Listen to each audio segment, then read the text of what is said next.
Alex, we're rapidly approaching summer, but it doesn't feel like it. I know.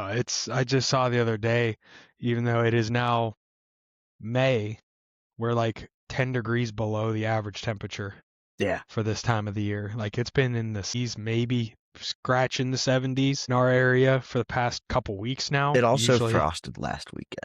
it did also frost last week, which is not good. Yeah, no. It's weird because in April we were having record temperatures. Yeah, it like in April, I think there were a couple of days where it was touching the 80s. It's like Yeah. just backwards. Yep. Anyway, hello, everybody. Yeah. I am Tyler. That is Alex. Here he goes for a complete story. Before we begin, make sure to follow us on Spotify, YouTube, wherever you get your podcasts, Instagram, TikTok, Facebook. Send us an email at lifecompletestory@gmail.com for any questions, comments, concerns that you may have about the podcast. We like hearing your feedback. But we will start how we always do with our nature in the news. Alex has found this wonderful article for us, published by Wake Forest University in no journal yet. I didn't see the journal, but it's about limb regrowth. Yeah. So the title of this article is Scientists have found the quote unquote holy grail gene that could one day help humans regrow limbs. So this has a lot to do with looking at specific genes and especially animals like axolotls, which is a type of salamander. They're similar to the cave salamanders, fully aquatic, external gills. A lot of people know what they are. They've kind of become a kind of a popular, like a little pop culture icon as of late. Yeah, they're also very popular exotic pets, but Yes, they're also very popular pets, but they're also very useful in cases like this because it is known that axolotls, if they lose a limb, say one of their arms gets in by a predator or whatever, gets taken off, they're able to fully regrow that limb and have no adverse effects really. And there are other animals that can do this as well, but these are one of the most well-known and easily studied because they are small, easily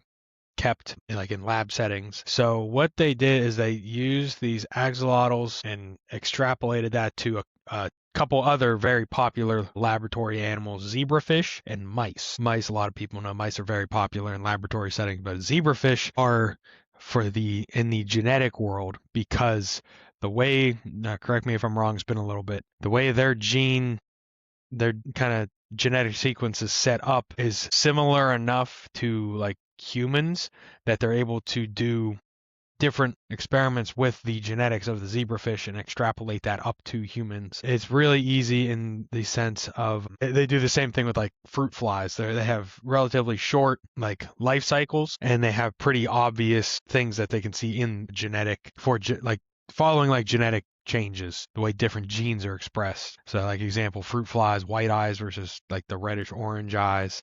mm-hmm. Yep. It's something Tyler and I both took a genetics class in college, and that's what we use was fruit flies. They're a lot easier to use than zebrafish. Fish. They're a lot easier to keep. Well, they also go through generation lengths much faster. Yeah, zebrafish have 70% similar DNA to humans. That's why we use them as a model organism. Okay, that's the word I was looking for, is model organism. And so what they did in their research, this project included from Josh Curry, however you say his last name, is a assistant professor of biology at Wake Forest University, as well as a couple professors, a plastic surgeon from Duke University, David Brown, who studies digit regeneration in mice, and Kenneth D. Poss of the University of Wisconsin-Madison, who does a lot of research in fin regeneration of zebrafish. So two multiple researchers who are very focused in this field. And so kind of why they're looking at this, there's a lot of cases where so the number they have in the article here, there's more than 1 million amputations around the world every year. A lot of them due to things like diabetes related diseases, vascular diseases, traumatic injury is a big one, infections, cancer, things of the like. And especially as populations age and the world becomes less healthy, things like diabetes become more common, they're seeing more and more of these. So with this, they know organisms like axolotls and they're famous for this regeneration ability.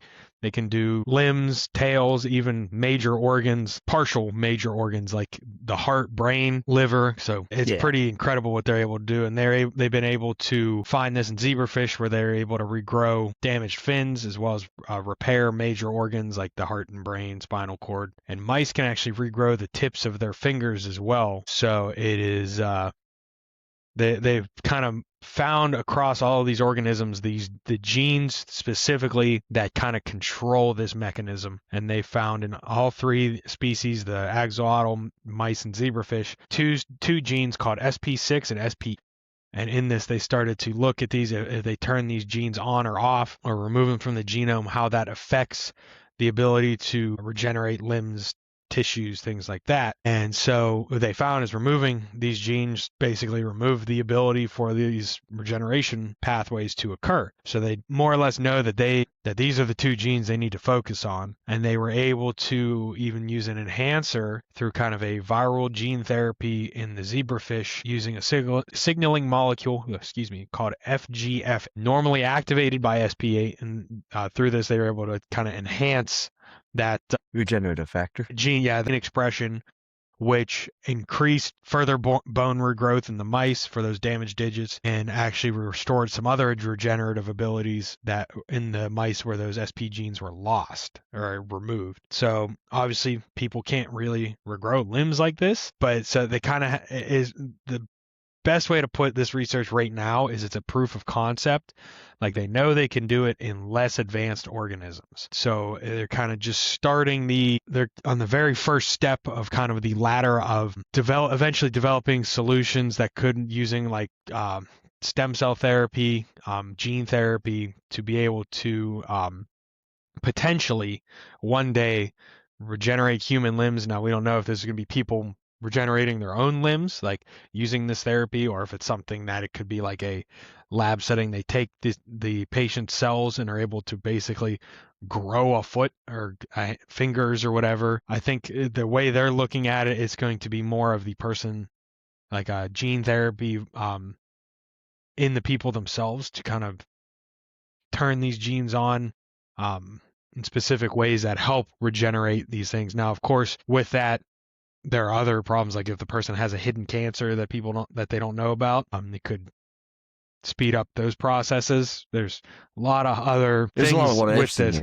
Yeah, there's a lot of what ifs in here, and of course you have the ethics behind it, major human experiments, especially in the realm of gene therapy. Now, gene therapy has been used in the past for different things too, for people with major autoimmune diseases, things like that, to much success. But this is starting to get into the kind of the easiest way to put it is we're kind of playing God, quote unquote.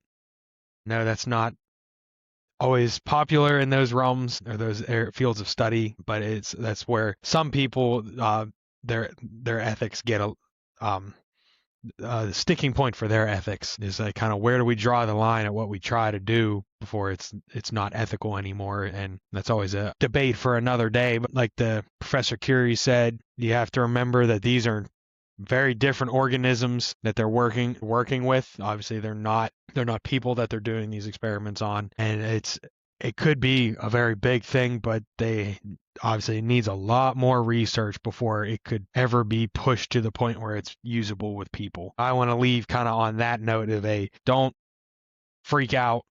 Like we're not going to see this in like 5 years, 10, like this is going to be a very long drawn out process for something like this to be able to get it to a point. And there's a lot of steps they have to take, how they can do this in people versus mice. They use mice because again, they're short generation lengths. They're readily available and usable in the lab settings. And they're even more similar to people than the like fruit flies or zebrafish in that sense. You're getting a closer going from an amphibian to a fish to a mammal across the three organisms we talked about for this article. As you get the more complex organism, you're getting closer to people. But again, as I said, don't freak out as like this is something that's coming soon. What's good to stop them from doing even crazier things? It's one small thing that's looking, like I said, over 1 million people across the globe a year. Doesn't seem like a lot when you're thinking of 8 billion people on the planet, but it is and for some people, they're major amputations. They're not just fingers and toes,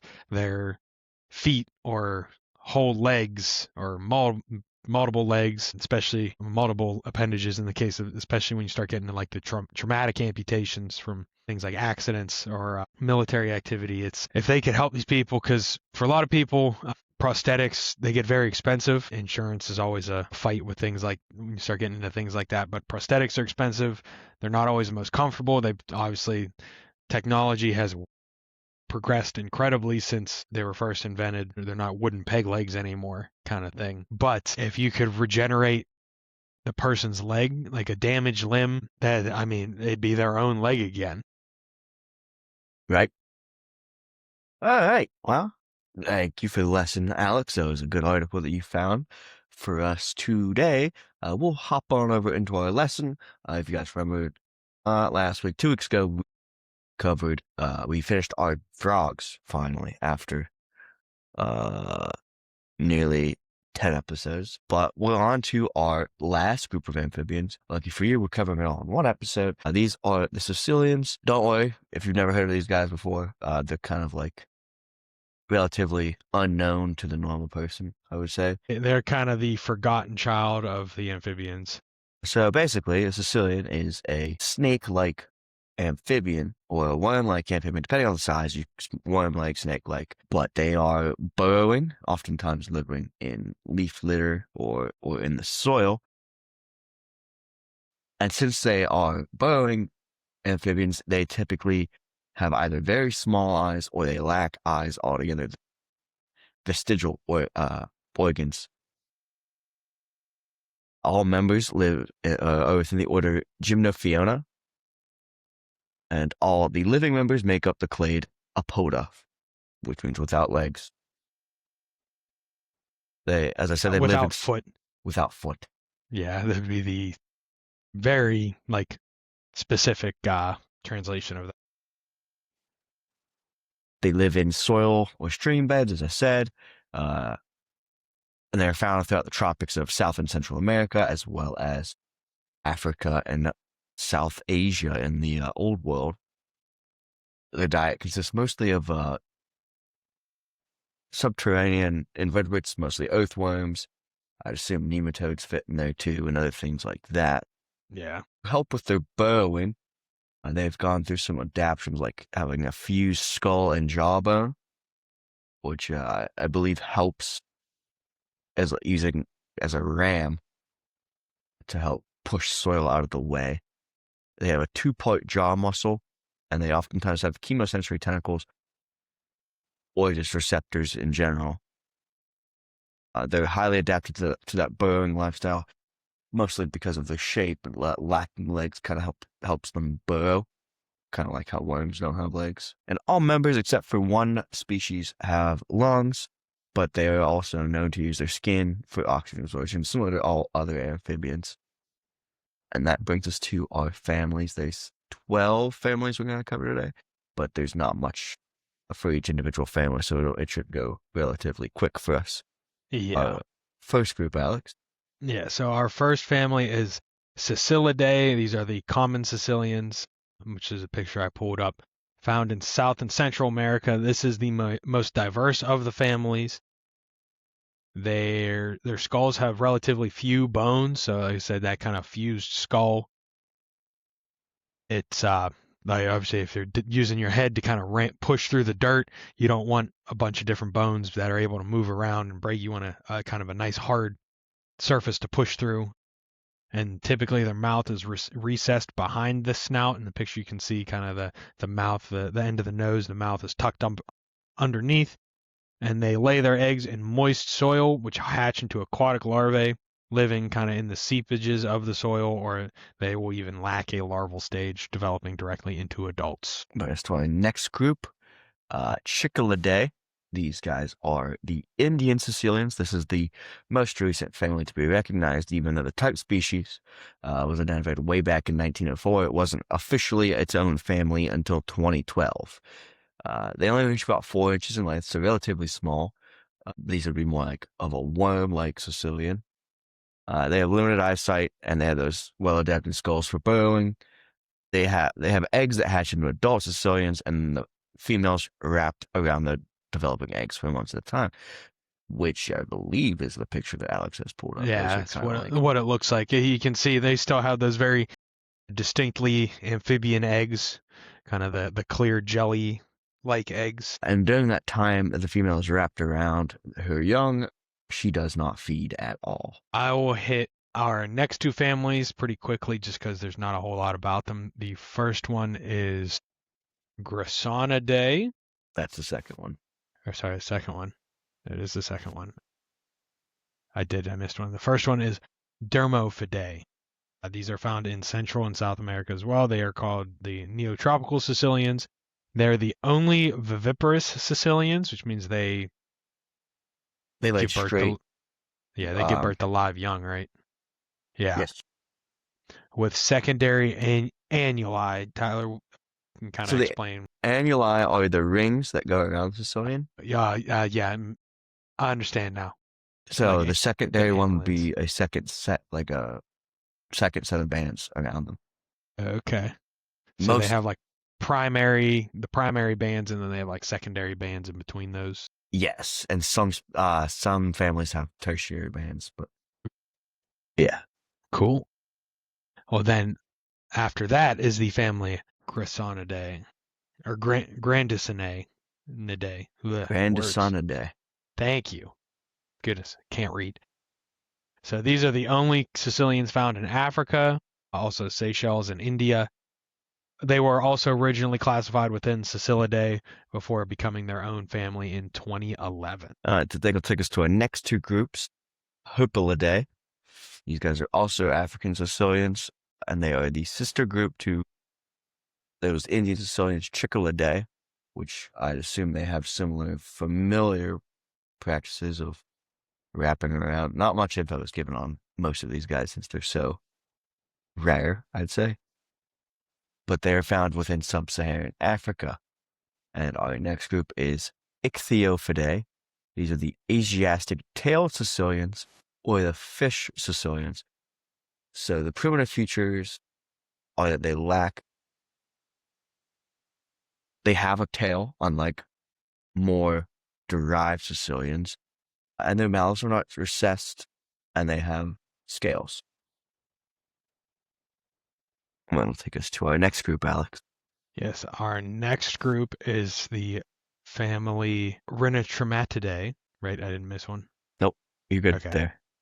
These are the neotropical tailed Caecillians. They are found along the equator in South America. They are also known as the beaked Caecillians. They're the most basal family. They possess a tail, a non-recessed mouth, and their larvae have external gills. So these would be the most related to the other amphibians. And their adults live life among the leaf litter. So they don't burrow quite as much, maybe just in the top couple inches of the soil. Scolecomorphidae. These are the buried eye Caecillians. They are found in Cameroon, Malawi, and Tanzania. These guys have vestigial eyes, so layers of skin have grown over top of their eyes to the point of them not working. They only have primary annuli, those are those bands that I talked about a little bit earlier. And some members give birth to live young, while others are oviparous. So I guess our next group, Siphonophidae. These are another group of common Caecillians, and all members are oviparous. So every single member lays eggs in this group. And those eggs, when they hatch, are similar to other members, where they'll find soil seepage, or they'll kind of like meander up towards the surface to find streams. So our last group. We'll finish this off with our last group, that is Typhlonectidae. So these are unique among the Caecillians. They are called the aquatic Caecillians, or rubber eels. And they are found east of the Andes in South America. They are viviparous, so they give birth to live young. Those young have external gills, because all the members within this group are either fully or at the very least semi-aquatic. So it makes sense that the young have external gills. They're probably born in the water. And these ones get relatively large, ranging from 8 all the way up to 24 inches in length. So that'll wrap up not just Caecillians for today, but amphibians as a whole. We've covered salamanders, newts, frogs, toads, and Caecillians. That's all the amphibians. Anything else to add on amphibians before we close? I do not. That's been a trip for sure for the amphibians. Yeah, so our next group will be reptiles, and that we'll start with the tuatara and wrap our way around. But we'll probably just give you guys an overview next week on what reptiles are, since they're so much different than amphibians. Yeah, where we're going now, the different groups, the differences become much greater. Yes. Between the groups, from fish to amphibians. I mean, especially when you get You got like legs. you did get legs, but like when you get from like the lungfish, like the lobe-finned fish, to amphibians, you can see the similarities, but now the differences start getting pretty significant. All right. So we're not done, obviously. We still have our recurring segments. I will kick us off with our amazing species. I picked today the Sagala Caecilia, also known as Bulangarula neodeni. These guys are endangered, and they live in the forests and wetlands of Kenya. It has a 20 square kilometer range, kind of within the mountains of Kenya, almost along the southern border with Tanzania. This little orange dot right where my cursor is at for those viewing is where they're found. So you can see tiny little dot. And they were assessed in 2012, published in 2013. And they were critically endangered in 2006. It has 2 threat-defined locations, and its Sagala Hill habitat is constantly declining in terms of habitat. Most of the problem is because of deforestation. Very little natural forest remains on Sagala Hill, but it is not clear whether or not these Caecillians might sometimes benefit from low-intensity agriculture. So I guess they kind of use like the leaf litter from the farm crops. Yeah, since they're like eucalyptus is a tree, it's not as intense as like a lot of your typical crops, like your corns, rice, like your tilled crops would be the easiest way to describe that. And Sagala Forest is a government-managed community forest. Currently, the Kenyan Forest Service, in conjunction with the Taita Taveta Wildlife Forum, are replacing the eucalyptus and private farms with native trees. So that's kind of cool. I've never seen anything like that. Yeah, that's good to hear. Especially in more what would be considered third world countries. I know Kenya's a little bit better than some other nations in Africa, but it's still in areas like this. I guess the politically correct term is developing country. Yes, the more developing countries compared to like America, Europe, things like that. Typically these although Africa is pretty good about protecting their endangered species because they're very good. Especially it doesn't matter how big either. That's the best part.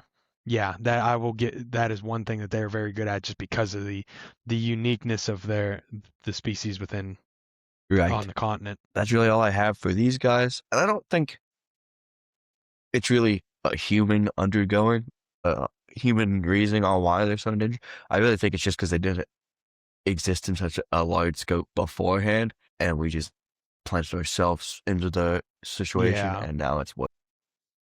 Yeah, fortunately, like you said, they're replacing the private farms with indigenous trees, but that does take time. The trees have to grow. To plant them, the trees have to grow, as well as they have to acquire those private farms. So they may be able to get the population back up a little bit, but it will take years before they see the benefits of that, and hopefully they got to it before it's too late. Yeah, I don't think Caecillians have the same weakness to like chytrid as.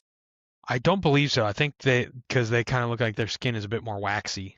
Yeah, they have a thicker cuticle. Is it the word? Yeah. Yes. Cuticle. But that's all I have for this guy. Alex, I'll kick it on over to you for your most wanted. You're really good at not picking what we talk about. It's hard when we get to stuff like this, just because.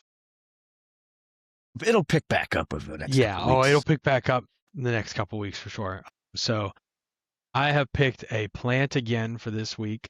This one, it is Clematis vitalba, also known as man's beard or traveler's joy. It's a shrub from the family Ranunculaceae. You can see kind of why it's called old man's beard. These are the fruiting bodies. They have these very fluffy, silky pieces as part of the seeds, looking like the beard of an old man. So it is a climbing shrub, um, and a deciduous shrub. It is a native plant to the United Kingdom, as well as other parts of Eurasia and North Africa, but especially the United Kingdom is very common throughout England, south of the line of kind of a line between the River Mersey and the River Humber. So kind of south of the Southern Highlands of Scotland, is about as far north as it reaches in the UK.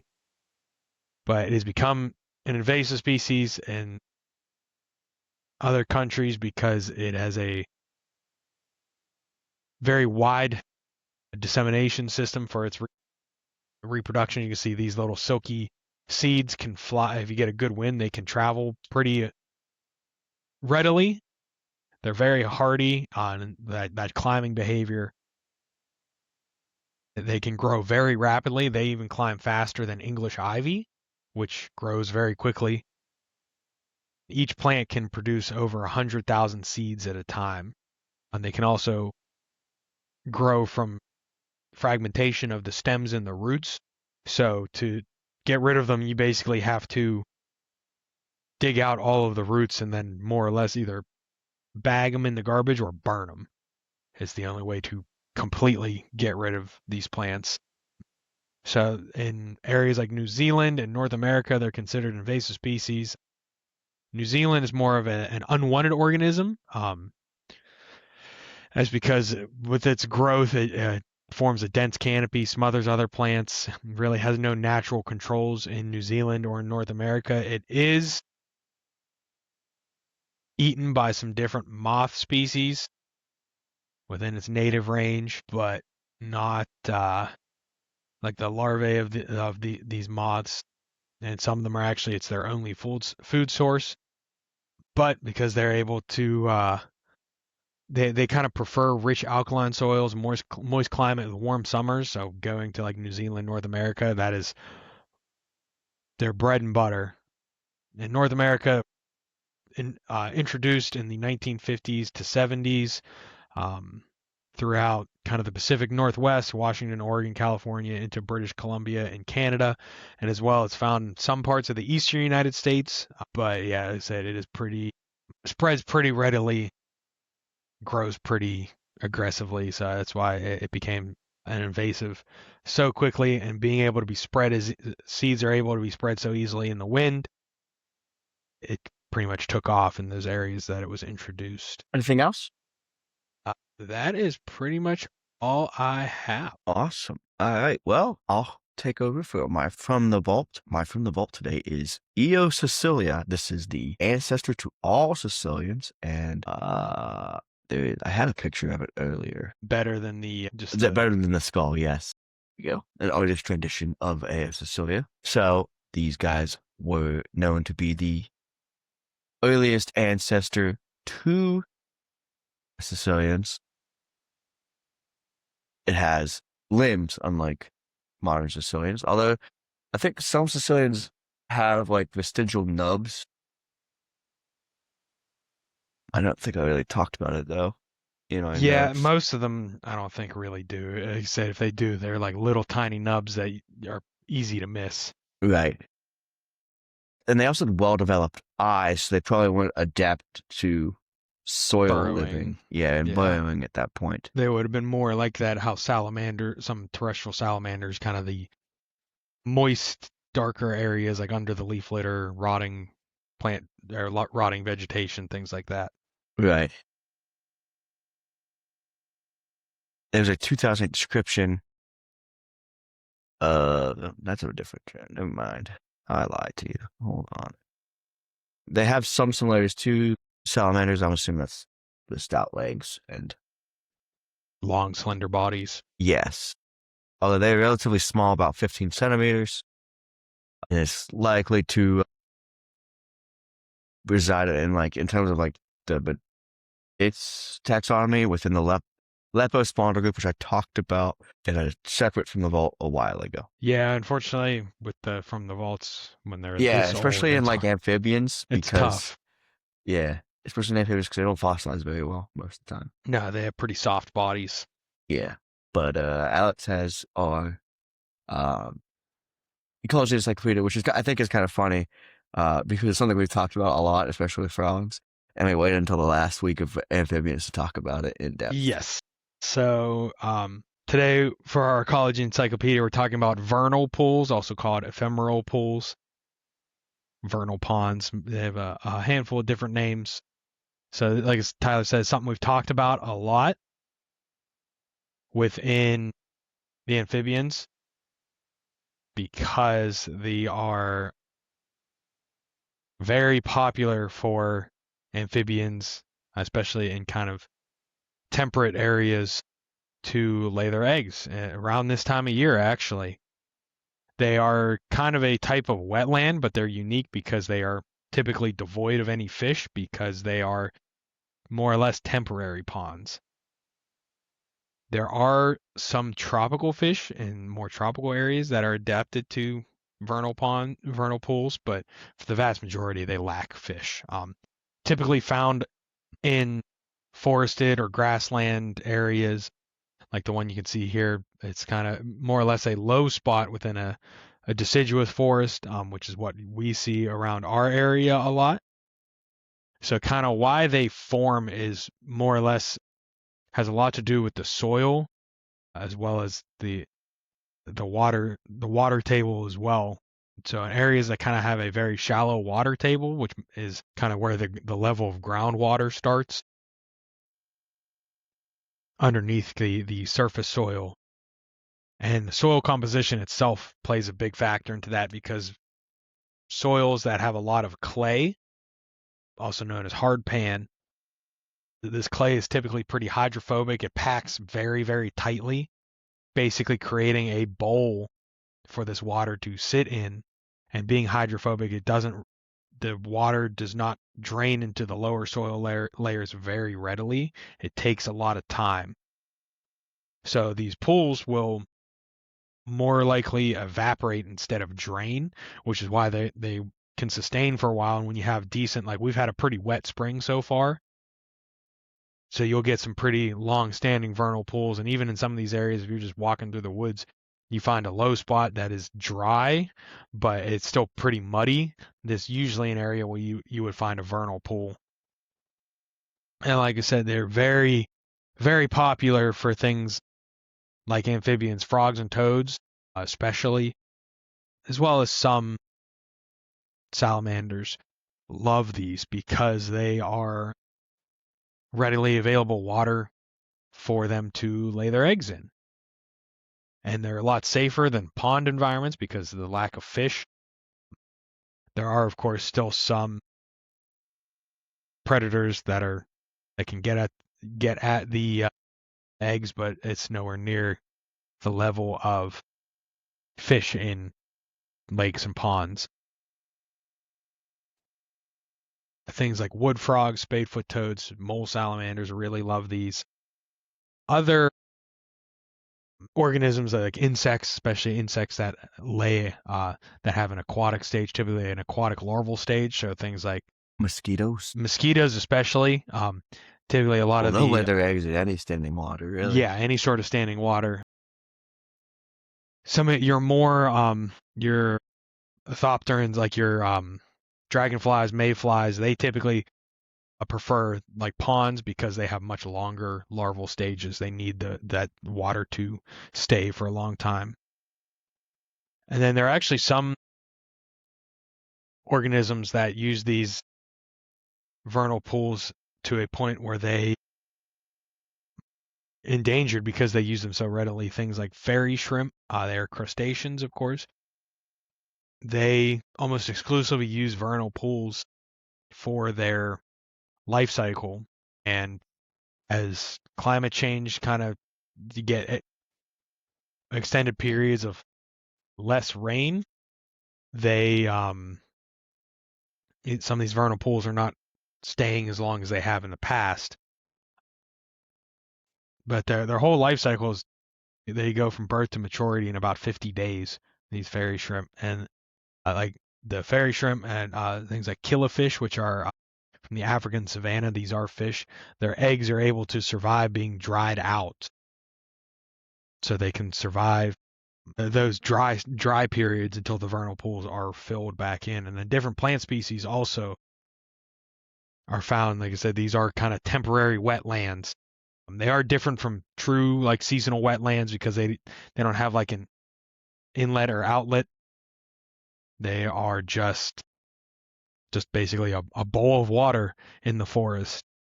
And different thing like clearing out forested areas, a lot of these vernal pools are being lost, which is again not helping the amphibian population in the areas they are found. But that is pretty much all I Talk have. about phoresis, how sometimes organisms that live in vernal pools will like hitch a ride with something that's like visiting the vernal pool. Yeah, some organisms can kind of attach or hang on to, like especially like within the amphibians, which will come lay their eggs and then leave. The different like, they're not even necessarily parasites; they're just other organisms. They'll kind of hatch on, kind of latch on, and then as the amphibian goes to like maybe another vernal pool or another wet area, they'll kind of hitch a ride there. Yeah, it's not as common in vernal pools, but in like tide pools, it's more common. Yeah. Where like a sea star will like hitch a ride on the back of a crab or something. hmm Yeah, typically you don't see it because since these are freshwater, um, and they can be found pretty deep in the woods, you don't see this near as much. But that's all I have. You did a That is really all good job I've got as covering that. well. Some species are obligate vernal pool breeders, where they have to lay their eggs in the vernal pool because they themselves don't live close enough to a stream. Yeah, is that like I said, like the wood frogs, spadefoot toads, very terrestrial amphibians, Yeah. that really don't live near the water at all. They're very reliant on these vernal pools, and that's at this time of year especially. If you go into the woods, it's pretty easy to find. I wish I had a picture because I had a picture at one point of one um, up at camp that some pretty big vernal pools that are just loaded down with amphibian eggs. I I I remember taking a picture like right as we started doing the podcast, taking a picture hmm of it, and I have since gotten a new phone, and they don't exist. That picture does Yeah, not exist anymore. yeah, I'd have to dig through a lot of pictures, especially now that most of my camera roll in the past five Child. months is my little guy. Exactly. Well, that's all I have. Alex, anything else to add? No, sir.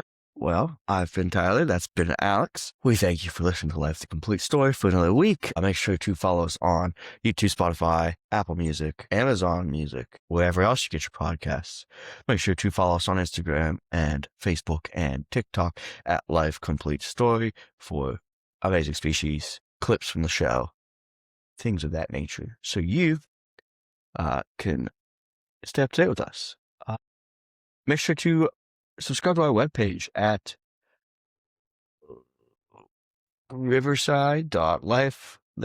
riverside.lifethecompletestories.com, I think. Potentially. Don't quote me.